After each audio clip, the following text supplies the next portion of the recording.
menantu tidak berguna, hanya menyusahkan. Uang dari anakku tidak pantas untukmu. Apa yang kamu lakukan terhadap istriku, Bu? Assalamualaikum warahmatullahi wabarakatuh. Bayangkan, seorang istri muda ditinggal suaminya bekerja di negeri orang demi masa depan, tapi justru hidupnya berubah menjadi mimpi buruk. Setiap hari ia memasak, tapi tak boleh makan. Setiap malam ia menangis, tapi tak ada yang mendengar. Bahkan, ia dikurung di kandang bebek seperti bukan manusia. Ternyata, sahabat semuanya, sebelum kita mulai cerita ini, tuliskan dulu di kolom komentar, dari kota mana kalian menonton. Semoga yang like dan subscribe channel ini, dimudahkan segala urusannya, dilapangkan rezekinya, disehatkan badannya, dan dikabulkan semua hajat dunia akhirat oleh Allah Subhanahu wa Ta'ala. Amin ya Rabbal Alamin. Sekarang, mari kita mulai ceritanya. Billy tidak pernah benar-benar tahu sejak kapan rasa takut itu mulai tumbuh di dadanya. Yang ia ingat hanyalah rumah tua itu, rumah yang berdiri di pinggir kampung dengan halaman luas dan pohon mangga besar di depannya. Rumah yang sejak kecil ia sebut rumah sendiri, meski darahnya tak pernah benar-benar mengalir di sana. Di sanalah ia dibesarkan oleh Pak Hendra dan Buktami, dua orang yang ia panggil ayah dan ibu, meski tanpa ikatan darah. Sejak kecil, Billy sudah paham satu hal, ia adalah anak angkat. Status itu tak pernah diucapkan dengan keras, tapi selalu terasa dalam cara pandang, nada bicara, dan aturan-aturan yang hanya berlaku untuknya. Ia tidak pernah berani meminta lebih. Makan apa yang tersedia, tidur di mana saja yang diperbolehkan, dan melakukan apapun yang diperintah tanpa banyak bertanya. Dalam pikirannya yang masih polos, patuh adalah cara terbaik untuk bertahan dan membalas kebaikan. Pak Hendra adalah sosok yang pendiam namun berwibawa. Tatapannya tajam, suaranya berat, dan setiap kata yang keluar dari mulutnya jarang bisa dibantah. Buktami berbeda. Di depan orang lain, ia dikenal ramah, ringan tangan, dan pandai berkata manis. Tapi di dalam rumah, terutama saat pintu tertutup, wajah itu bisa berubah seketika. Senyumnya lenyap, digantikan sorot mata yang dingin dan penuh hitung-hitungan. Billy tumbuh di antara dua karakter itu, belajar membaca suasana sebelum berbicara, belajar menunduk sebelum disuruh, dan belajar mengubur keinginan sendiri. Ia tidak pernah protes ketika disuruh bekerja lebih keras dari anak-anak lain di kampung. Ia juga tidak pernah mengeluh saat harus mengalah dalam banyak hal. Semua ia terima dengan satu keyakinan. Suatu hari, ia akan membalas semua itu dengan keberhasilan. Setiap pagi, sebelum matahari naik, Billy sudah bangun. Menyapu halaman, memberi makan ternak, membersihkan sisa-sisa dapur, lalu bersiap berangkat sekolah. Sepulang sekolah, ia kembali bekerja. Tidak ada waktu bermain seperti anak-anak lain. Tapi Billy tidak iri. Ia hanya takut dianggap tidak tahu diri. Di rumah itu, kata terima kasih jarang terdengar, tapi tuntutan selalu ada. Jika Billy lelah, ia diam. Jika sakit, ia bertahan. Dalam hati kecilnya, ia sering bertanya, apakah hidup memang seharusnya seperti ini? Tapi pertanyaan itu selalu ia telan sendiri. Ia percaya, semakin ia bersabar, semakin Allah akan melihat usahanya. Waktu berjalan, Billy tumbuh menjadi pria dewasa yang pendiam, pekerja keras, dan terlalu mudah percaya. Ia tidak pandai membaca niat buruk. Baginya, orang yang membesarkannya adalah orang yang paling berjasa, tak mungkin menyakitinya dengan sengaja. Pikiran itu tertanam kuat, bahkan ketika ia mulai melihat hal-hal kecil yang terasa janggal. Suatu hari, ketika Billy mulai bekerja dan membawa pulang gaji pertamanya, Buktami menyambut dengan senyum lebar. Ia memuji Billy, menyebutnya anak yang berbakti dan membanggakan. Tapi di balik pujian itu, ada kalimat yang membuat Billy terdiam, bahwa sebagai anak angkat, sudah sepatutnya ia membantu keluarga lebih banyak. Billy mengangguk, tanpa berpikir panjang. Sejak saat itu, sebagian besar penghasilannya selalu masuk ke tangan Buktami. Alasannya beragam, mulai dari kebutuhan rumah, biaya berobat Pak Hendra, hingga simpanan masa depan. Billy tidak pernah meminta bukti, tidak pernah menghitung, dan tidak pernah menolak. Ia takut jika ia terlihat perhitungan, ia akan dianggap lupa diri. Dalam kesibukan bekerja, Billy mulai mengenal Naswa. Perempuan itu sederhana, lembut, dan memiliki senyum yang membuat Billy merasa tenang. Bersama Naswa, Billy merasa menjadi manusia seutuhnya, bukan sekadar anak angkat yang harus selalu menunduk. Naswa mendengarkan ceritanya tanpa menghakimi, menatapnya tanpa curiga, dan menerima dirinya apa adanya. Ketika Billy menyampaikan niat menikah, Pak Hendra tidak langsung menolak, tapi Buktami terlihat ragu. Ia bertanya banyak hal tentang latar belakang Naswa, keluarganya, dan apa yang bisa ia bawa ke dalam rumah. Nada suaranya terdengar manis, tapi ada sesuatu yang membuat Billy tidak nyaman. Namun, lagi-lagi ia memilih diam. Pernikahan itu akhirnya terjadi secara sederhana. Tidak mewah, tidak meriah, tapi cukup untuk membuat Billy merasa telah melangkah ke fase baru hidupnya. Ia berharap dengan adanya Naswa, hidupnya akan lebih hangat, dan rumah itu akan terasa lebih ramah. Ia tidak tahu, harapan itu justru menjadi awal dari cerita panjang yang penuh luka. Setelah menikah, Billy tetap tinggal di rumah orang tua angkatnya bersama Nazwa. Awalnya, semuanya terlihat baik-baik saja. Buktami tersenyum, meski senyum itu terasa dipaksakan. Pak Hendra lebih banyak diam, seperti biasa. Nazwa berusaha menyesuaikan diri, bangun lebih pagi, bekerja lebih keras, dan menjaga sikap sebaik mungkin. Billy melihat semua itu dan merasa bersyukur. Ia percaya, selama ia bekerja keras dan bersikap baik, tidak akan ada masalah besar. Ia tidak menyadari bahwa di balik dinding rumah itu, ada perhitungan-perhitungan yang mulai disusun. Ada rasa iri yang tumbuh perlahan, dan ada niat buruk yang menunggu waktu tepat untuk muncul ke permukaan. Dalam banyak malam, Billy sering memandang langit dari beranda rumah, memikirkan masa depan. Ia ingin punya rumah sendiri, ingin membahagiakan Nazwa, dan ingin suatu hari bisa benar-benar berdiri sejajar tanpa rasa hutang budi. Ia tahu, dengan penghasilannya sekarang, semua itu sulit tercapai. Itulah sebabnya ketika tawaran kerja ke Korea Selatan datang, hatinya terguncang. Bekerja ke luar negeri berarti meninggalkan rumah, meninggalkan Nazwa, dan kembali menyerahkan segalanya pada orang tua angkatnya. Tapi juga berarti harapan besar untuk mengubah nasib. Billy menimbang dengan hati yang berat. Ia berbicara dengan Nazwa, dan perempuan itu, dengan mata berkaca-kaca, mendukung keputusannya. Nazwa percaya pada suaminya, dan Billy percaya pada orang tua angkatnya. Keputusan itu diambil bukan dengan mudah, tapi dengan keyakinan penuh. Billy berpikir, selama ia mengirim uang, semua akan baik-baik saja. Ia tidak tahu, kepercayaan yang ia bangun sejak kecil itu akan menjadi senjata paling tajam yang melukai dirinya dan orang yang paling ia cintai. Hari keberangkatan semakin dekat. Billy berpamitan pada Pak Hendra dan Buktami dengan penuh hormat. Ia menitipkan Nazwa, memohon agar istrinya dijaga seperti anak sendiri. Buktami mengangguk sambil tersenyum, menepuk bahu Billy, dan berkata agar ia tenang bekerja.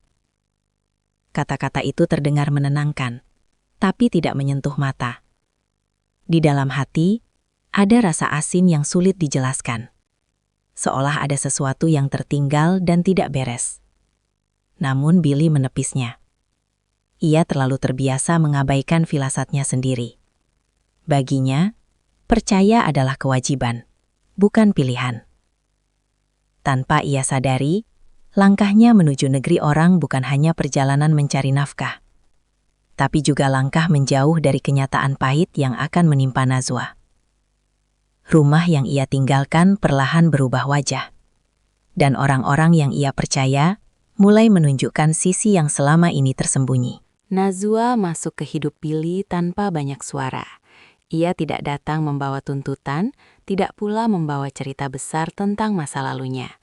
Perempuan itu hadir dengan sikap sederhana, tutur kata lembut, dan tatapan yang selalu berusaha memahami. Bagi Billy, kehadiran Nazwa seperti jeda dari hidupnya yang selama ini penuh tekanan tak terlihat. Mereka bertemu di tempat kerja yang sama dalam rutinitas yang awalnya biasa saja. Nazwa tidak menonjol, ia tidak pandai menarik perhatian. Namun ada satu hal yang membuat Billy merasa berbeda setiap kali berada di dekatnya. Rasa tenang yang tidak pernah ia rasakan di rumahnya sendiri. Bersama Nazwa, ia tidak perlu berhati-hati memilih kata, tidak perlu menebak suasana, dan tidak perlu merasa kecil. Hubungan mereka tumbuh pelan, hampir tanpa disadari. Percakapan ringan berubah menjadi cerita tentang hari yang melelahkan, lalu berkembang menjadi tempat saling bersandar. Nazwa tidak pernah menuntut Billy untuk bercerita, tapi selalu siap mendengarkan. Ketika Billy akhirnya membuka sedikit tentang statusnya sebagai anak angkat, Nazwa tidak menunjukkan raut iba berlebihan. Ia hanya mengangguk dan berkata bahwa setiap orang punya luka masing-masing. Kalimat itu tertanam di hati Billy. Untuk pertama kalinya, ia merasa diterima tanpa syarat, tidak sebagai anak angkat, tidak sebagai tulang punggung, tapi sebagai dirinya sendiri. Ketika Billy mengutarakan niat menikah, Nazwa terdiam cukup lama. Bukan karena ragu pada Billy, tapi karena ia tahu, menikah dengan Billy berarti menikah dengan seluruh kehidupannya, termasuk orang tua angkat yang selama ini membentuknya. Nazwa tidak bodoh. Ia bisa merasakan bahwa rumah yang akan ia masuki bukan rumah yang hangat. Tapi ia memilih percaya pada suaminya. Setelah pernikahan, Nazwa pindah ke rumah Pak Hendra dan Buktami. Hari-hari awal dipenuhi usaha untuk menyesuaikan diri. Ia bangun lebih pagi dari siapapun, memastikan rumah bersih, makanan siap dan tidak ada celah untuk disalahkan. Ia berbicara dengan suara pelan, menunduk ketika berbicara pada orang tua Billy, dan selalu mengalah dalam hal apapun. Billy melihat semua itu dan merasa bersalah, tapi juga lega. Bersalah karena istrinya harus ikut menanggung beban hidupnya, dan lega karena Nazwa tidak pernah mengeluh.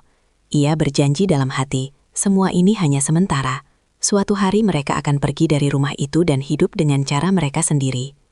Namun sejak awal, Nazwa sudah merasakan ada jarak yang tidak wajar. Buktami memang berbicara lembut di depan Billy, tapi ketika Billy tidak ada, sikap itu berubah. Tatapan menjadi dingin, nada bicara lebih tajam, dan setiap gerak Nazwa selalu diawasi. Tidak ada bentakan, belum, hanya perintah-perintah kecil yang semakin lama semakin banyak. Pak Hendra hampir tidak pernah berbicara langsung pada Nazwa. Ia lebih sering memperhatikan dari kejauhan. Diamnya bukan diam yang netral, melainkan diam yang membuat Nazwa merasa keberadaannya sedang dinilai. Setiap kesalahan kecil, entah piring kurang bersih atau masakan kurang asin, dicatat dalam diam itu. Nazwa mencoba bertahan. Ia meyakinkan dirinya bahwa ini hanya soal waktu. Ia percaya, selama ia bersikap baik, semua akan membaik. Ia tidak ingin membuat Billy berada di posisi sulit. Setiap kali Billy bertanya apakah ia baik-baik saja, Nazwa selalu mengangguk dan tersenyum. Di sisi lain, Buktami mulai merasa terusik. Kehadiran Nazwa perlahan mengubah dinamika rumah. Billy menjadi lebih sering membela, meski hanya dengan diam di sisi istrinya. Perhatian Billy yang dulu sepenuhnya tertuju pada rumah dan orang tua angkatnya, kini terbagi. Hal kecil itu cukup untuk menumbuhkan rasa tidak suka yang sulit dijelaskan. Buktami tidak menyuarakan perasaannya. Ia menyimpannya rapi, seperti menyimpan rencana. Ia mulai menguji batas, meminta Nazwa mengerjakan hal-hal yang sebenarnya tidak perlu, mengoreksi setiap langkahnya, menegur dengan alasan mendidik. Semua dilakukan tanpa suara keras, tanpa drama, tapi konsisten. Billy tidak sepenuhnya buta, tapi ia memilih percaya bahwa semua itu bagian dari penyesuaian. Ia terlalu ingin percaya bahwa rumah itu masih aman. Ia tidak ingin melihat tanda-tanda yang membuatnya harus memilih. Suatu malam, saat Billy tertidur kelelahan, Nazwa duduk sendirian di dapur. Tangannya gemetar bukan karena dingin, tapi karena perasaan asing yang belum pernah ia kenal sebelumnya. Rasa terasing di rumah orang, meski ia sudah sah menjadi bagian dari keluarga itu. Ia menatap piring-piring yang baru saja ia cuci dan bertanya dalam hati, apakah ia akan selalu seperti ini? Namun ketika kembali ke kamar dan melihat Billy tertidur, Najwa menguatkan diri. Ia meyakinkan dirinya bahwa pengorbanan ini ada artinya. Ia tidak tahu, kesabarannya justru sedang diuji oleh orang-orang yang melihatnya bukan sebagai menantu, melainkan sebagai alat. Benih ketegangan itu tumbuh diam-diam. Tidak ada ledakan, belum ada kekerasan, tapi arah cerita mulai berubah. Rumah yang semula terasa asing perlahan menjadi menekan. Dan di tengah semua itu, Billy masih berdiri dengan keyakinan lama, bahwa selama ia bekerja keras dan bersikap patuh, semuanya akan tetap terkendali. Tanpa disadari siapapun, terutama Billy, langkah pertama menuju penderitaan panjang itu telah diambil. Dan Najwa, dengan segala keikhlasannya, sedang berjalan masuk ke dalamnya tanpa tahu apa yang menunggu di ujung jalan. Keputusan untuk berangkat ke Korea tidak datang tiba-tiba. Ia lahir dari hitungan panjang. Dari malam-malam ketika Billy duduk diam menatap langit-langit kamar, memikirkan masa depan yang terasa buntu. Gajinya cukup untuk makan, cukup untuk bertahan, tapi tidak cukup untuk keluar dari rumah itu. Tidak cukup untuk memberi Najwa kehidupan yang lebih layak. Tawaran kerja itu datang lewat seorang kenalan lama. Gajinya jauh lebih besar, jam kerjanya berat dan kontraknya panjang. Tapi satu hal yang paling menggoda adalah kemungkinan untuk menabung dan membangun rumah sendiri. Bagi Billy, rumah bukan sekedar bangunan, melainkan simbol kebebasan. Tempat di mana ia dan Najwa bisa hidup tanpa rasa sungkan dan takut. Ia membicarakan niat itu dengan Najwa lebih dulu. Tidak ada paksaan, tidak ada janji berlebihan. Ia hanya berkata bahwa ini mungkin jalan satu-satunya. Najwa mendengarkan dengan tenang. Wajahnya terlihat berusaha kuat, meski matanya tidak bisa sepenuhnya menyembunyikan kekhawatiran. Ia tahu arti kepergian itu, jarak, waktu, dan kesepian. Namun Najwa juga tahu satu hal lain. Tinggal di rumah itu lebih lama bukan pilihan yang aman. Maka ia mengangguk. Ia berkata akan menjaga diri, akan bersabar, dan akan menunggu. Kalimat itu sederhana tapi berat. Ketika rencana itu disampaikan pada Pak Hendra dan Buktami, reaksi mereka berbeda. Pak Hendra hanya mengangguk pelan, seolah keputusan itu tidak terlalu penting baginya. Buktami justru terlihat antusias. Ia memuji keberanian Billy, menyebutnya anak yang bertanggung jawab, dan berjanji akan mengurus segalanya di rumah. Janji itu terdengar meyakinkan, terlalu meyakinkan. Hari-hari menjelang keberangkatan diisi dengan persiapan. Billy mengurus dokumen, pelatihan, dan barang-barang yang perlu dibawa. Di tengah kesibukan itu, ia tetap bekerja seperti biasa, seolah ingin memastikan tidak ada yang merasa ditinggalkan. Najwa membantu sebisanya, meski pikirannya sering melayang. Buktami mulai sering berbicara tentang uang, tentang pentingnya menabung, tentang biaya hidup yang semakin mahal, dan tentang betapa beratnya mengurus rumah tanpa Billy nanti. Semua disampaikan dengan nada lembut, seperti nasihat. Billy mendengarkan dan mengangguk. Ia sudah terbiasa. Ia tidak sadar bahwa pembicaraan itu bukan sekedar obrolan, melainkan penanaman peran. Peran siapa yang memegang kendali dan siapa yang harus menurut. Malam terakhir sebelum keberangkatan, Billy duduk bersama Najwa di kamar kecil mereka. Tidak banyak kata yang keluar. Mereka berdua tahu, apapun yang diucapkan tidak akan membuat perpisahan itu lebih ringan. Billy hanya berpesan agar Najwa bersabar dan menjaga kesehatan. Najwa hanya meminta satu hal, agar Billy selalu jujur dan tidak melupakan dirinya. Pagi itu, Billy berangkat dengan koper kecil dan harapan besar. Ia berpamitan pada Pak Hendra dengan hormat, lalu pada Buktami dengan penuh percaya. Ia menitipkan Najwa, memohon agar istrinya diperlakukan dengan baik. Buktami mengangguk sambil tersenyum, mengatakan agar Billy fokus bekerja dan tidak memikirkan rumah. Billy pergi tanpa menoleh terlalu lama. Ia tidak melihat tatapan Najwa yang tertahan, dan tidak melihat perubahan kecil di wajah Buktami setelah mobil yang membawanya pergi menghilang dari pandangan. Hari pertama tanpa Billy terasa sunyi bagi Najwa. Rumah itu menjadi lebih sepi, tapi juga lebih sempit. Tidak ada lagi perantara. Tidak ada lagi orang yang bisa ia jadikan sandaran. Ia mulai menyadari bahwa posisinya kini benar-benar sendiri. Awalnya, perubahan datang pelan.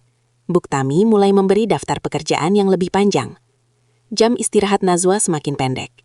Jika dulu ia masih bisa duduk sejenak setelah pekerjaan selesai, kini selalu ada saja yang dianggap kurang. Pak Hendra tetap diam, tapi kehadirannya terasa menekan. Nazwa mencoba menghubungi Billy setiap kali ada kesempatan. Namun, perbedaan waktu dan kesibukan membuat percakapan mereka singkat. Setiap kali Billy bertanya tentang kondisi rumah, Nazwa selalu menjawab baik-baik saja. Ia tidak ingin membebani. Ia juga takut jika ia mengeluh, kepergian Billy akan terasa sia-sia. Di Korea, Billy mulai menjalani hari-hari yang berat. Pekerjaannya melelahkan, bahasanya asing, dan tekanannya tinggi. Tapi setiap kali menerima gaji dan mengirim uang ke rumah, ia merasa sedikit lega. Ia percaya setiap rupiah yang ia kirim adalah langkah menuju kehidupan yang lebih baik. Ia tidak tahu bahwa sejak hari pertama kepergiannya, keseimbangan rumah itu telah berubah. Bahwa senyum telah berganti perhitungan, dan kesabaran Nazwa mulai diuji tanpa jeda. Kepergian Billy bukan hanya meninggalkan jarak, tapi juga membuka ruang bagi kekuasaan yang selama ini tertahan.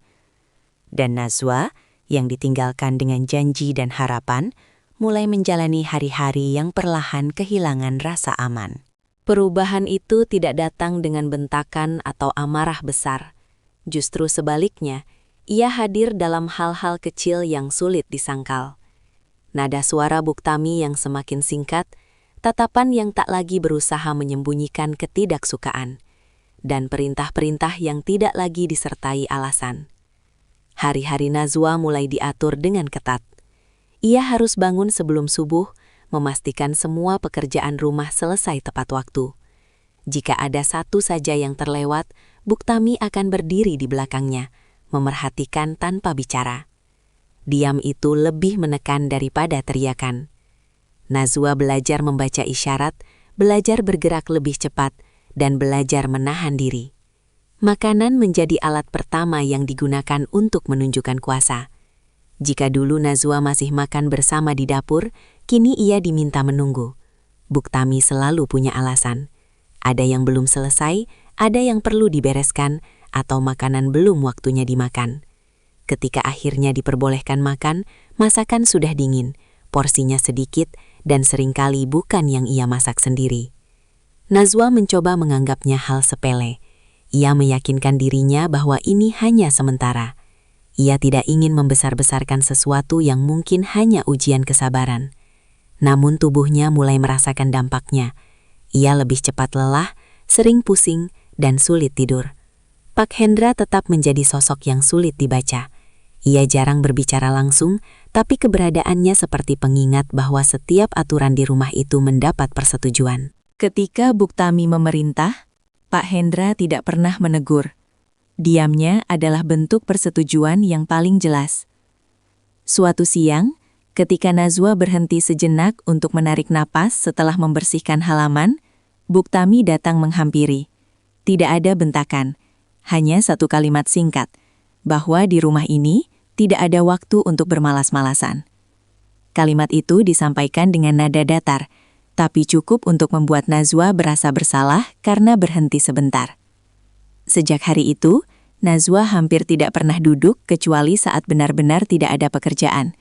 Ia takut setiap jeda dianggap sebagai pembangkangan.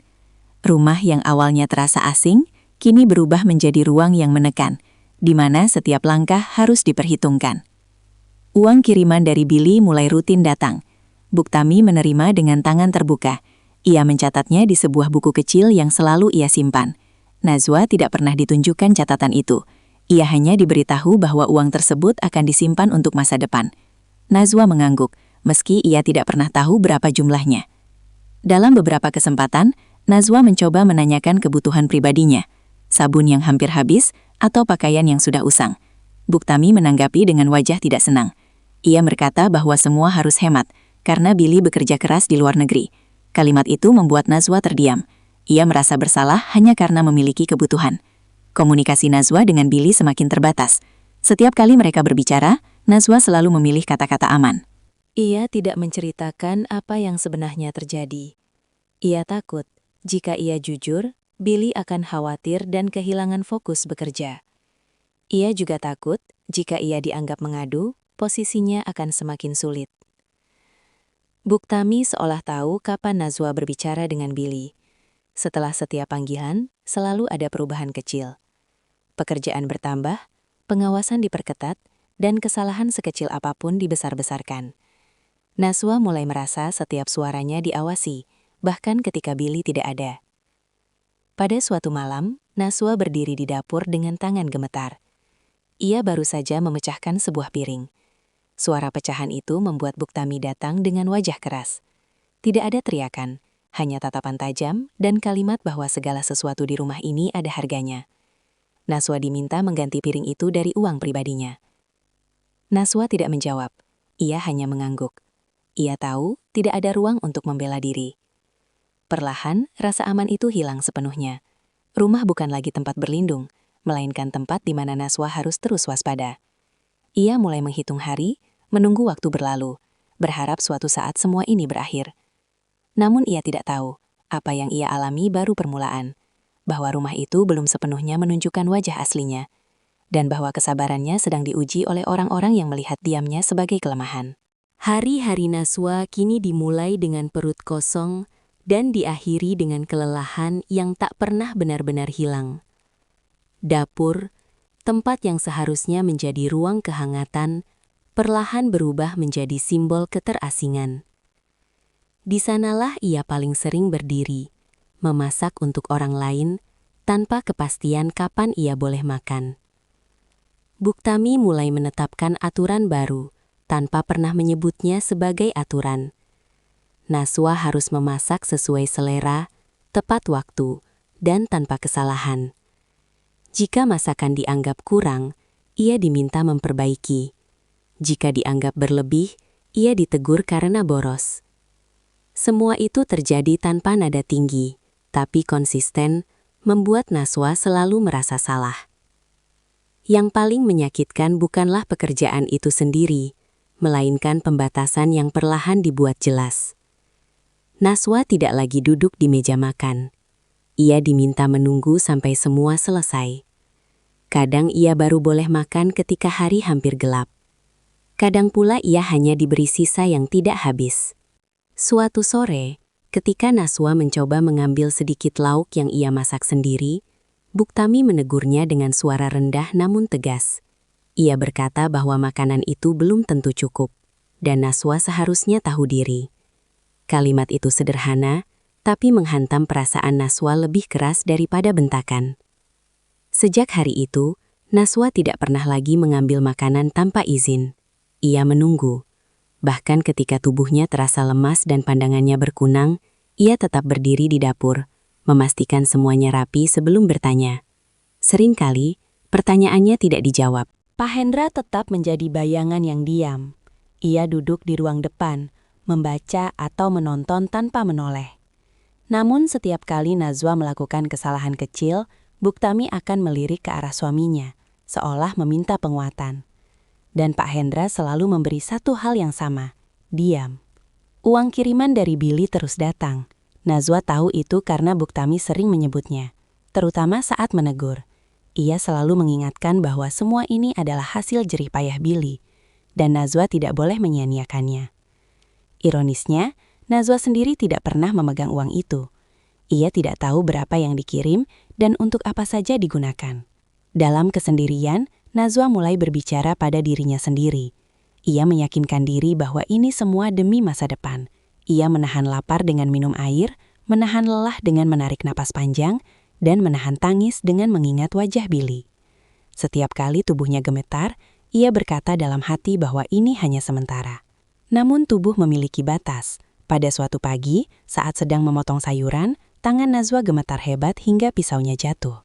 Suara itu membuat Buktami datang dengan wajah kesal. Ia tidak bertanya apakah Najwa baik-baik saja. Ia hanya berkata bahwa pekerjaan harus dilakukan dengan benar. Najwa membungkuk mengambil pisau tanpa membela diri. Di dalam dadanya, ada rasa perih yang sulit dijelaskan. Bukan karena sakit fisik, tapi karena kesadaran bahwa ia tidak dianggap sebagai bagian dari rumah itu. Ia ada hanya untuk bekerja. Komunikasi dengan Billy semakin terasa berat. Setiap kali Billy bercerita tentang kerasnya kerja di Korea, Naswa hanya mendengarkan. Ia tidak ingin keluhannya terdengar sepele dibanding apa yang dialami suaminya. Ia memilih diam, meski diam itu membuatnya semakin terisolasi. Buktami mulai memanfaatkan diam itu. Ia semakin bebas mengatur, semakin berani menekan.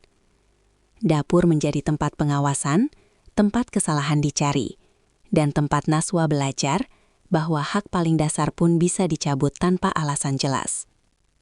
Pada satu malam, Naswa duduk di lantai dapur setelah semua pekerjaan selesai. Ia tidak langsung berdiri karena kakinya terasa lemah. Ia menatap kompor yang sudah mati dan merasa ada jarak besar antara dirinya dan kehidupan yang ia bayangkan dulu. Ia tidak menangis. Air matanya seolah sudah disimpan untuk sesuatu yang lebih berat. Tanpa ia sadari, batas itu telah bergeser. Dari sekadar ditekan, menuju dikendalikan. Dari dikendalikan, menuju dipisahkan. Dan dapur, yang dulu menjadi tempat ia berharap diterima, kini menjadi saksi bahwa ia sedang didorong perlahan, keluar dari perannya sebagai manusia yang utuh. Perintah itu datang tanpa teriakan, tanpa amarah yang meledak. Justru karena itulah ia terasa lebih menakutkan. Suatu pagi, Buktami berdiri di ambang dapur sambil menatap Nazwa yang sedang membersihkan lantai. Tatapannya lama, seolah sedang menimbang sesuatu. Lalu ia berkata dengan suara datar bahwa mulai hari itu Nazwa tidak perlu lagi tidur di dalam rumah. Nazwa mengira ia salah dengar. Ia berhenti menggosok lantai, menatap wajah ibu mertuanya dengan bingung. Buktami mengulang kalimat itu, lebih pelan, lebih jelas.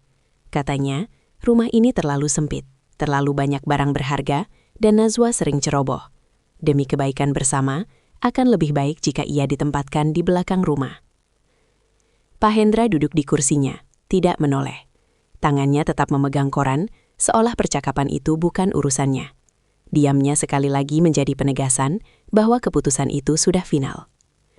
Nazwa tidak langsung menjawab, kepalanya terasa kosong. Ia tidak membayangkan kata belakang rumah berarti sebuah kandang kayu tua, bekas tempat bebek yang sudah lama tidak digunakan. Lantainya tanah, dindingnya renggang, dan baunya masih menyisakan aroma lembab yang tidak pernah benar-benar hilang. Sore itu Buktami menyuruh Nazwa membawa barang-barangnya sendiri. Tidak banyak yang bisa dibawa. Beberapa potong pakaian, sajadah tipis, dan botol air.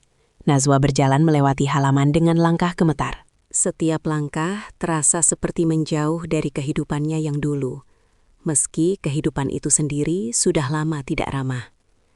Kandang itu berada agak jauh dari rumah utama. Di sekitarnya masih ada beberapa bebek yang berkeliaran. Buktami berkata, Nazwa bisa sekalian menjaga, memberi makan, dan membersihkan. Kalimat itu disampaikan seperti pembagian tugas biasa, bukan hukuman. Malam pertama di kandang menjadi malam terpanjang dalam hidup Nazwa. Udara dingin menusuk, suara serangga terdengar lebih keras, dan rasa takut datang bergantian dengan rasa tidak percaya. Ia duduk meringkuk, memeluk lutut, mencoba menenangkan diri dengan zikir pelan. Ia bertanya dalam hati, bagaimana hidupnya bisa sampai sejauh ini? Makanan tidak lagi datang teratur. Kadang Buktami mengirimkan sepiring nasi dingin, kadang hanya segelas air. Nazwa tidak berani meminta. Ia takut kehadirannya dianggap mengganggu. Ia makan sedikit demi sedikit, menahan lapar agar tubuhnya tidak sepenuhnya menyerah. Setiap pagi, Nazwa tetap dipanggil untuk bekerja. Ia membersihkan rumah utama, memasak, mencuci, lalu kembali ke kandang sebelum matahari terbenam. Ia tidak diperbolehkan berada di dalam rumah setelah itu. Buktami berkata itu aturan baru demi ketertiban. Pak Hendra sesekali melewati kandang, tapi tidak pernah berhenti. Tatapannya lurus ke depan seperti seseorang yang sengaja memilih untuk tidak melihat. Nazwa tidak berharap apapun darinya. Ia sudah paham, di rumah itu tidak ada tempat untuk meminta belas kasihan. Tubuh Nazwa mulai melemah. Tidurnya tidak nyenyak, makannya tidak cukup, dan pekerjaannya tidak berkurang. Tangannya sering gemetar, kakinya pegal. dan kepalanya pusing. Namun ia tetap bangun setiap pagi, karena tidak ada pilihan lain. Ia masih mencoba menghubungi Billy, namun sinyal sering buruk. Waktunya tidak pernah tepat. Dan ketika akhirnya tersambung, Najwa tidak sanggup berkata jujur. Ia hanya berkata ia baik-baik saja, meski suara itu terdengar lebih pelan dari biasanya. Billy tidak menyadari perubahan itu. Ia terlalu jauh, terlalu lelah, dan terlalu percaya. Buktami semakin jarang menyebut Najwa dengan namanya. Ia memanggilnya dengan sebutan dingin, seperti sedang berbicara pada benda. Setiap kali Najwa melakukan kesalahan, sekecil apapun, ancaman untuk tidak diberi makan menjadi alat yang paling efektif. Najwa belajar untuk patuh tanpa suara. Di kandang itu, Najwa sering menatap langit malam. Ia menghitung bintang, mencoba mengingat hari, mencoba menjaga pikirannya agar tidak runtuh. Ia tidak tahu sampai kapan ia harus bertahan. Ia hanya tahu bahwa ia belum boleh menyerah. Pengurungan itu bukan hanya memisahkannya dari rumah, tapi juga dari identitasnya sebagai istri, sebagai manusia yang layak dihormati. Kandang itu menjadi batas baru dalam hidupnya. Batas yang dibuat oleh orang-orang yang seharusnya melindungi. Dan sementara Najwa bertahan dalam sunyi, di tempat lain, Billy terus bekerja, mengirim uang, dan memupuk harapan. Ia tidak tahu bahwa setiap keringat yang ia keluarkan kini mengalir ke rumah yang telah berubah menjadi penjara bagi perempuan yang ia cintai. Setiap tanggal yang sama, Billy selalu menunggu dengan perasaan lega. Gajinya masuk, dan tanpa menunda, ia langsung mengirim sebagian besar ke rumah. Ia membayangkan uang itu disimpan rapi, sedikit demi sedikit, menjadi pondasi untuk rumah kecil yang kelak ia bangun bersama Najwa. Bayangan itu menjadi bahan bakar yang membuatnya sanggup bertahan di tengah kerasnya kerja di negeri orang. Di Korea, hidup Billy jauh dari mudah. Jam kerja panjang, tubuh sering pegal, dan bahasa yang belum sepenuhnya ia kuasai membuatnya kerap merasa sendirian. Namun, setiap kali ia teringat Najwa, ia merasa kuat. Ia percaya, selama ia berkorban, istrinya akan terlindungi. Ia percaya pada orang-orang yang ia titipi. Setiap kali mengirim uang, Billy selalu memberi pesan singkat pada Buktami. Isinya hampir selalu sama. Titip untuk ditabung, sebagian untuk kebutuhan Najwa, dan sisanya untuk rencana masa depan. Balasan dari Buktami pun selalu menenangkan. Ia bilang uang sudah diterima, semuanya aman, dan Najwa baik-baik saja. Billy tidak pernah meminta bicara langsung dengan Najwa soal uang. Ia tidak ingin terlihat mencurigai. Lagi pula, setiap kali mereka sempat berbicara, Najwa selalu terdengar tenang, meski semakin pelan. Billy mengira itu karena kelelahan. Ia tidak tahu bahwa di balik suara itu, ada tubuh yang lapar dan jiwa yang ditekan. Di rumah, uang itu tidak pernah menyentuh tangan Najwa. Ia tidak pernah tahu jumlahnya, tidak pernah diberitahu penggunaannya. Buktami menyimpan semuanya. Sebagian digunakan untuk kebutuhan rumah, sebagian lagi untuk hal-hal yang tidak pernah disebutkan. Setiap kali Najwa membutuhkan sesuatu, ia harus meminta izin. Dan seringkali jawabannya penolakan dengan alasan penghematan. Ironisnya, gaya hidup di rumah itu mulai berubah. Barang-barang baru bermunculan, perabot diganti. Pak Hendra terlihat lebih sering keluar rumah. Namun setiap kali Najwa memperhatikan perubahan itu, ia langsung menunduk. Ia tahu bukan posisinya untuk bertanya. Suatu hari, Najwa membutuhkan obat karena tubuhnya semakin sering sakit. Ia memberanikan diri menyampaikan pada Buktami. Jawaban yang ia terima membuat dadanya sesak. Buktami berkata uang sedang tidak ada, dan Najwa harus lebih kuat. Ia mengingatkan bahwa Billy bekerja keras, dan Najwa seharusnya tidak menambah beban. Najwa kembali ke kandang dengan langkah berat. Ia duduk diam, menatap tanah, mencoba memahami logika yang tidak masuk akal. Ia tahu uang dikirim setiap bulan. Ia tahu itu cukup. Tapi kenyataan yang ia alami selalu berkata sebaliknya. Sementara itu, Billy mulai memperhatikan sesuatu yang mengganggu pikirannya. Tabungan yang seharusnya bertambah, tidak pernah ia lihat laporannya. Setiap kali ia menanyakan secara halus, Buktami selalu menjawab singkat. Ia bilang semuanya aman dan tersimpan. Tidak ada angka, tidak ada bukti. Awalnya Billy mengabaikan rasa itu. Ia menganggap dirinya terlalu sensitif. Namun semakin lama, rasa ganjil itu tidak hilang. Ada jarak antara uang yang ia kirim dan kondisi rumah yang ia bayangkan. Ia tidak bisa menjelaskannya, tapi firasat itu mulai tumbuh. Di rumah, Buktami semakin berani. Ia mulai menyebut bahwa uang dari Billy adalah hak keluarga karena sudah membesarkannya. Kalimat itu diucapkan dengan nada biasa, seolah itu kebenaran yang tidak perlu diperdebatkan. Nazwa mendengarnya dari kejauhan, dan untuk pertama kalinya, ia merasa ada sesuatu yang sangat salah. Nazwa mulai menyadari bahwa penderitaannya bukan hanya soal perlakuan, tapi juga soal penghapusan hak. Ia bukan hanya dikurung, tapi juga dipisahkan dari hasil jerih payah suaminya. Namun kesadaran itu tidak memberinya kekuatan. Ia tetap tidak punya akses, tidak punya suara, dan tidak punya tempat mengadu. Di Korea, Billy berdiri di depan mesin yang bising, pikirannya melayang jauh. Ia mencoba mengingat kembali setiap pesan, setiap janji, dan setiap kepercayaan yang ia berikan. Untuk pertama kalinya, ia bertanya pada dirinya sendiri, apakah ia telah menyerahkan terlalu banyak pada orang yang salah. Namun ia belum berani mengambil kesimpulan. Ia masih menahan diri, berharap semuanya hanya kesalahpahaman. Ia masih ingin percaya, meski kenyataan mulai menunjukkan celah-celah yang tidak bisa lagi diabaikan. Uang terus mengalir dari Korea ke rumah itu, dan di saat yang sama, penderitaan Nazwa semakin dalam.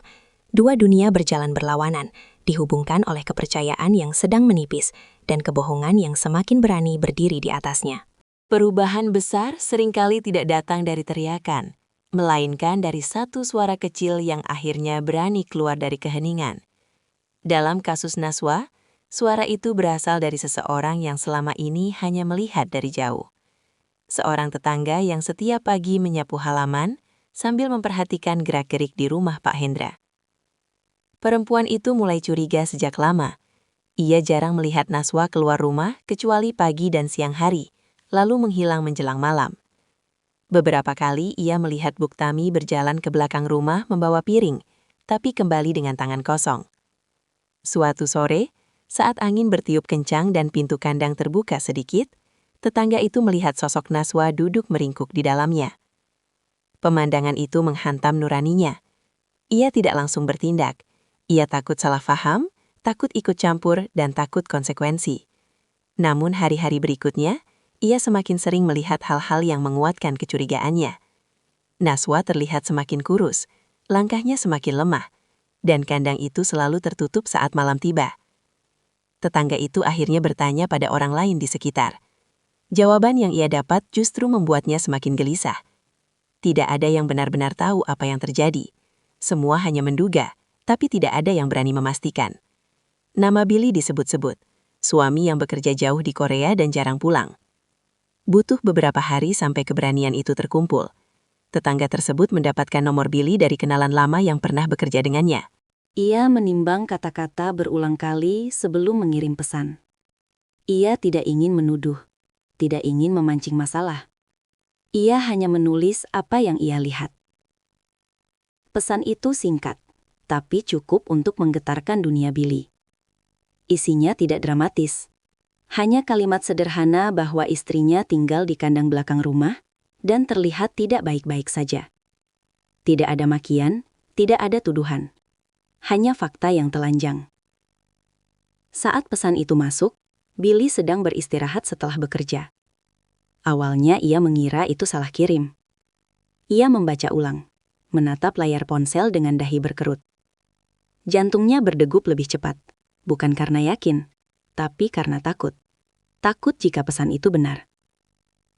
Refleks pertamanya adalah menolak percaya. Ia membalas dengan pertanyaan singkat, memastikan kebenaran. Jawaban yang datang tidak panjang. Tetangga itu hanya berkata bahwa ia melihat dengan mata kepala sendiri, dan tidak tega lagi diam. Billy duduk terdiam. Kepalanya penuh dengan potongan-potongan ingatan. Nada suara Najwa yang semakin pelan. Jawaban-jawaban singkat yang selalu sama.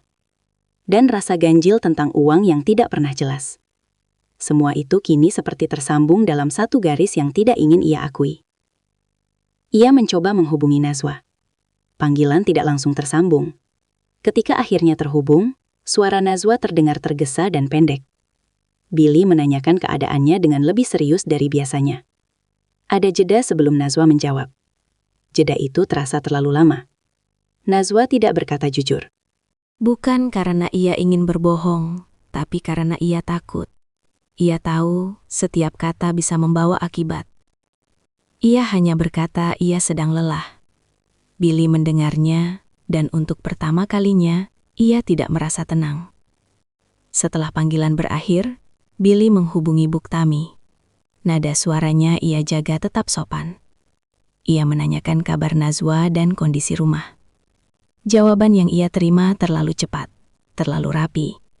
Buktami berkata semuanya baik-baik saja, dan menuduh orang luar suka mengada-ada. Percakapan itu tidak menenangkan. Justru sebaliknya. Untuk pertama kalinya, Billy merasa seperti orang asing yang sedang diyakinkan tanpa bukti. Ia menutup panggilan dengan tangan gemetar. Malam itu Billy tidak bisa tidur. Ia memutar ulang setiap kemungkinan di kepalanya. Ia ingin percaya pada keluarganya, tapi pesan itu terus muncul dalam pikirannya. Ia membayangkan Najwa sendirian, dan bayangan itu terasa terlalu berat untuk diabaikan. Keesokan harinya, Billy mengambil keputusan yang tidak ia beritahu siapapun. Ia mulai mengurus kepulangan tanpa memberi kabar ke rumah. Tidak ada pesan, tidak ada pemberitahuan. Ia ingin melihat dengan mata kepala sendiri. Bisikan itu telah sampai ke Korea. Dan sejak saat itu, kepercayaan Billy tidak lagi utuh. Sesuatu telah retak. Dan ia tahu, apapun yang akan ia temukan nanti, hidupnya tidak akan pernah sama lagi. Keputusan itu ia ambil dalam sunyi. Didorong oleh rasa takut yang berubah menjadi tekad. Ia tidak ingin siapapun menyiapkan cerita. Ia ingin melihat kebenaran apa adanya. Perjalanan pulang terasa jauh lebih berat daripada saat ia berangkat ke Korea. Di dalam pesawat, Billy duduk memandangi kursi di depannya tanpa benar-benar melihat. Pikirannya dipenuhi satu bayangan yang terus muncul, kandang di belakang rumah. Ia mencoba menepisnya, tapi bayangan itu kembali lagi, semakin jelas setiap kali ia menutup mata.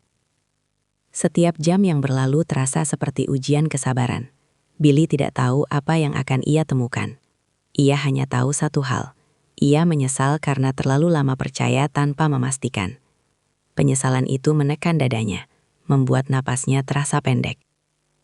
Sesampainya di tanah air, Billy tidak langsung pulang ke rumah. Ia berhenti sejenak, membersihkan diri, dan menenangkan pikirannya. Ia tidak ingin datang dengan emosi meledak. Ia ingin pikirannya jernih, meski hatinya sudah lama berantakan. Sore itu ia berdiri di ujung jalan kampung. Segalanya terlihat sama, tapi terasa berbeda. Rumah-rumah yang dulu terasa akrab, kini tampak asing. Langkahnya melambat saat mendekati rumah orang tua angkatnya. Setiap meter jarak seolah menariknya mundur, tapi kakinya terus melangkah.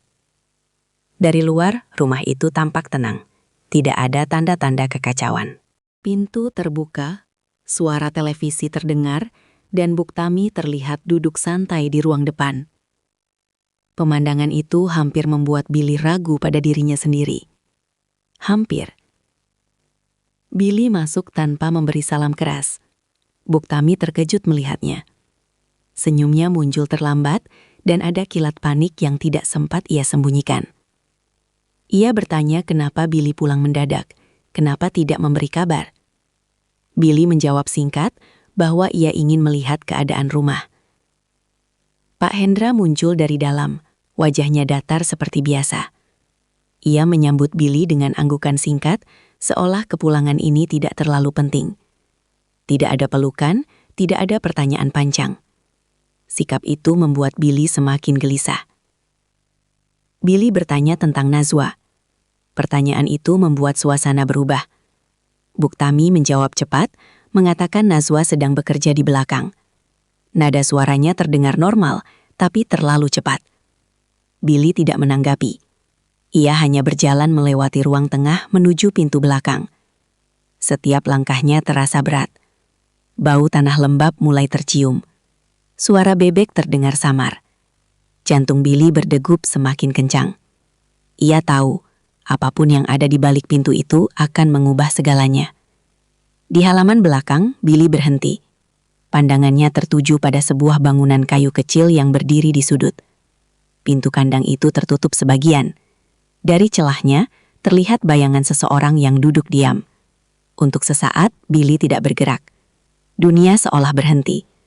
Semua suara menghilang, digantikan dengung di telinganya sendiri. Ia melangkah mendekat dengan kaki gemetar. Pintu itu ia dorong perlahan. Dan di dalamnya, ia melihat Najwa. Perempuan yang ia tinggalkan dengan senyum, kini duduk meringkuk di lantai tanah. Tubuhnya jauh lebih kurus, wajahnya pucat. Matanya membesar saat melihat Billy, seolah tidak yakin apakah yang berdiri di depannya nyata atau hanya bayangan karena lelah. Billy tidak bersuara, tangannya terangkat menupuk mulut, napasnya tercekat. Semua pertanyaan yang selama ini ia tahan runtuh dalam 1 detik. Di belakangnya langkah kaki terdengar tergesa. Buktami berdiri dengan wajah kaku. Pak Hendra menyusul, tetap diam. Tidak ada kata yang keluar dari siapapun. Di kandang itu, dengan bau tanah dan suara bebek yang mengelilingi, Billy akhirnya melihat kenyataan yang tidak pernah ia bayangkan. Kepulangannya yang tanpa pemberitahuan telah membawanya tepat ke hadapan kebenaran yang paling ia takuti. Waktu seperti berhenti di detik itu.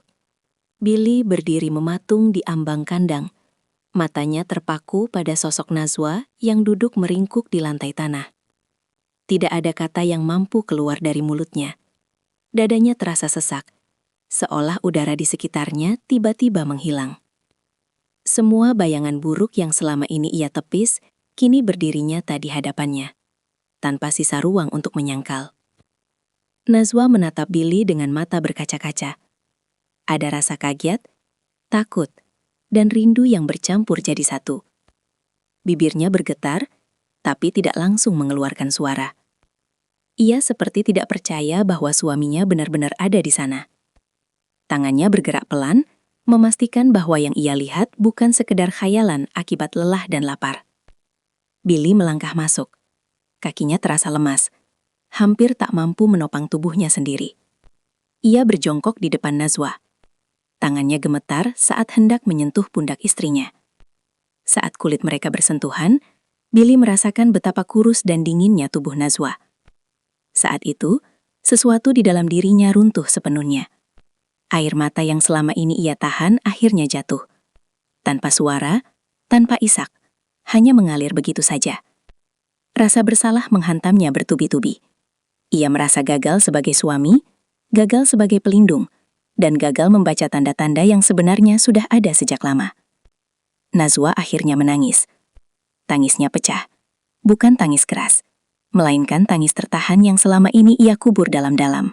Ia menunduk, bahunya bergetar, dan untuk pertama kalinya sejak lama, ia tidak sendirian saat air matanya jatuh. Billy memeluknya erat, seolah takut jika ia melepaskan, Najwa akan kembali menghilang ke dalam penderitaan itu. Di belakang mereka, Buktami berdiri dengan wajah tegang. Tidak ada teriakan, tidak ada pembelaan. Ia hanya berkata bahwa semua itu dilakukan demi mendidik, demi kebaikan, demi menjaga harta. Kalimat-kalimat itu keluar berantakan, tidak lagi terdengar yakin seperti sebelumnya. Billy berdiri perlahan. Ia menoleh ke arah Buktami dan Pak Hendra. Tatapannya tidak lagi seperti anak angkat yang patuh. Ada luka, ada amarah, dan ada kekecewaan yang tidak bisa disembunyikan. Ia bertanya dengan suara rendah, tapi tegas. Sejak kapan Najwa diperlakukan seperti ini? Buktami mencoba menjawab, tapi kata-katanya saling bertabrakan. Pak Hendra tetap diam, namun diam kali ini tidak lagi berwibawa. Diam itu terlihat seperti ketidakmampuan untuk membela diri. Billy tidak berdebat panjang. Ia tidak mencari pembenaran. Ia hanya berkata satu hal, bahwa apapun alasannya, tidak ada hak untuk memperlakukan manusia seperti itu. Ucapannya singkat, tapi menggema di halaman belakang rumah itu. Ia kembali ke kandang, mengambil barang-barang Najwa dengan tangannya sendiri. Ia membantu Najwa berdiri, menyelimuti tubuhnya, dan membawanya menjauh dari tempat itu. Setiap langkah terasa berat, tapi juga pasti. Tidak ada lagi keraguan. Buktami memanggil, mencoba menghentikan. Ia mengingatkan tentang jasa, tentang hutang budi, tentang masa lalu. Billy berhenti sejenak, menoleh, lalu berkata bahwa semua itu tidak bisa menebus apa yang telah terjadi. Setelah itu, ia melangkah lagi tanpa menoleh kembali. Di dalam rumah, Billy mengemas barang-barang mereka. Tidak banyak yang diambil, hanya yang perlu. Najwa duduk diam, masih berusaha menenangkan nafasnya. Ia tidak bertanya apapun, ia hanya mengikuti. Saat mereka keluar dari rumah itu, senja mulai turun. Langit berwarna jingga pucat, seperti ikut menyaksikan perpisahan yang tidak pernah direncanakan. Billy menuntun Najwa pergi, meninggalkan rumah yang selama ini ia bela mati-matian. Kandang itu kini kosong, namun bekasnya tertinggal dalam ingatan, dalam luka, dan dalam kesadaran Billy bahwa dunia yang ia percayai selama ini telah hancur. Dan dari reruntuhan itulah, ia tahu ia harus membangun sesuatu yang baru, meski jalannya tidak akan mudah. Malam itu, Billy dan Najwa tidak kembali ke rumah Pak Hendra. Mereka menumpang di rumah seorang kenalan lama di kampung sebelah. Rumahnya sederhana, tapi hangat. Tidak ada tatapan menekan, tidak ada suara yang mengatur. Hanya keheningan yang memberi ruang untuk bernafas. Najwa duduk di atas kasur tipis, memegang selimut yang dipinjamkan. Tubuhnya masih lemah, tapi untuk pertama kalinya dalam waktu lama, ia tidak merasa diawasi. Billy duduk di depannya, menatap wajah istrinya yang penuh bekas lelah. Ada jarak yang aneh di antara mereka. Bukan karena tidak cinta, melainkan karena terlalu banyak luka yang belum sempat dibicarakan. Billy ingin meminta maaf, tapi kata itu terasa terlalu kecil. Ia ingin menjelaskan bahwa ia tidak tahu, bahwa ia percaya sepenuhnya, bahwa ia tidak pernah berniat meninggalkan Najwa dalam penderitaan. Namun semua penjelasan itu tidak bisa menghapus kenyataan bahwa Najwa telah melewati hari-hari gelap sendirian. Akhirnya, ia hanya berkata pelan, bahwa ia akan memperbaiki semuanya. Bukan dengan janji besar, bukan dengan sumpah panjang, hanya dengan satu tekad sederhana. Ia tidak akan lagi membiarkan orang lain menentukan hidup mereka. Najwa menatap Billy lama. Tidak ada amarah di matanya, tapi ada sisa ketakutan yang belum hilang. Ia tidak menyalahkan Billy secara langsung, namun rasa percaya itu perlu waktu untuk pulih. Ia hanya mengangguk pelan, seolah berkata bahwa ia ingin mencoba lagi, meski hatinya masih rapuh. Beberapa hari berikutnya diisi dengan urusan yang tidak mudah. Billy kembali ke rumah Pak Hendra untuk mengambil sisa barang mereka. Percakapan yang terjadi tidak panjang. Buktami mencoba berbicara tentang jasa masa lalu, tentang pengorbanan yang pernah ia lakukan. Nada suaranya tidak lagi setinggi dulu. Ada kegelisahan yang tidak bisa ia sembunyikan. Billy mendengarkan tanpa memotong. Namun kali ini, ia tidak menunduk. Ia berdiri sejajar, bukan sebagai anak angkat yang berhutang, tapi sebagai laki-laki dewasa yang tahu batas. Ia berkata bahwa ia tetap menghargai masa lalu, tapi ia tidak bisa menerima apa yang terjadi pada Najwa. Tidak ada teriakan, tidak ada drama. Hanya garis tegas yang akhirnya ditarik. Pak Hendra tetap banyak diam. Namun diamnya kini berbeda. Bukan lagi diam yang penuh kuasa, melainkan diam yang kehilangan pegangan. Rumah yang selama ini ia pimpin terasa lebih kosong dari sebelumnya. Billy dan Najwa memutuskan pindah ke kota kecil tempat teman Billy bekerja. Mereka menyewa kamar sederhana. Dindingnya tipis, perabotnya minim. Tapi udara di dalamnya terasa ringan. Najwa mulai memulihkan diri perlahan. Makan teratur, tidur lebih cukup, dan tidak lagi mendengar langkah kaki yang membuatnya waspada. Namun luka tidak hilang secepat itu. Beberapa malam, Najwa terbangun dengan napas tersengal. Ia masih merasa berada di kandang, masih mendengar suara bebek dan pintu kayu yang ditutup. Setiap kali itu terjadi, Billy bangun dan duduk di sampingnya sampai napasnya kembali tenang. Ia tidak berkata banyak, ia hanya ada.